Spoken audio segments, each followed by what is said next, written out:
Back in the day, making a call meant physically pressing down on the heavy plastic keys of a push-button phone. It was a simple tool for a very specific task.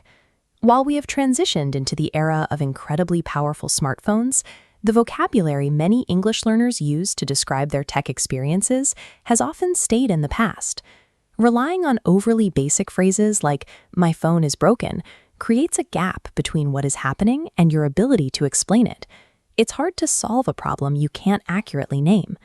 We can bridge this gap by looking at common phone issues through 3 distinct categories, starting with the most frequent hardware frustrations.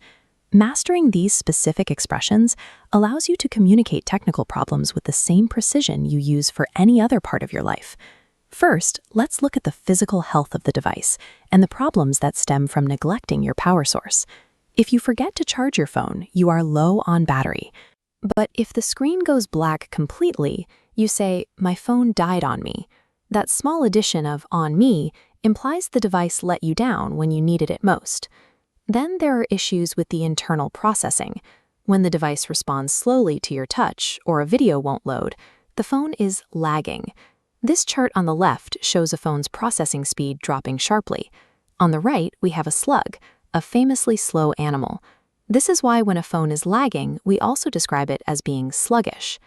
Other times, you might encounter bizarre, inexplicable glitches, like a call crossing over into a conference you didn't start. For these strange behaviors, you say your phone is acting up. When these lags and glitches become a constant part of your day, the best way to describe the situation is to say that your phone could use an upgrade. Sometimes the device itself is fine, but the external infrastructure around it fails, leaving you disconnected.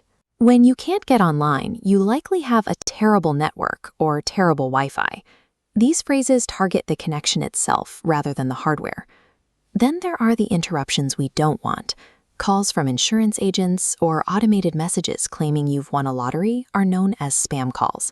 If your device won't stop buzzing with these unwanted solicitations, you can say it's ringing incessantly, or use the idiom "ringing off the hook." Using these specific terms helps you identify exactly where the frustration is coming from, whether it's a weak signal or a flood of unwanted calls. Modern language also covers the ways we actively manage these devices to protect our own time and focus. Before a meeting or a test, you might mute your phone or keep it on silent to ensure it doesn't disturb anyone. For a total communication blackout, like when you're on a plane or giving a presentation, you put the device into flight mode. This interface shows a common digital signal. Watch as that gray checkmark turns into a bright blue tick. This read receipt proves the person saw your message. If they don't respond, it can feel like a breach of social courtesy or even a deliberate ignore. This specific situation has created its own modern idiom, being left on read. It's the standard way to describe that particular digital social sting. We've looked at how to describe hardware failures, external network chaos, and the new social rules of texting. Using these 12 expressions makes it much easier to explain exactly what is happening in the moment without having to search for basic synonyms.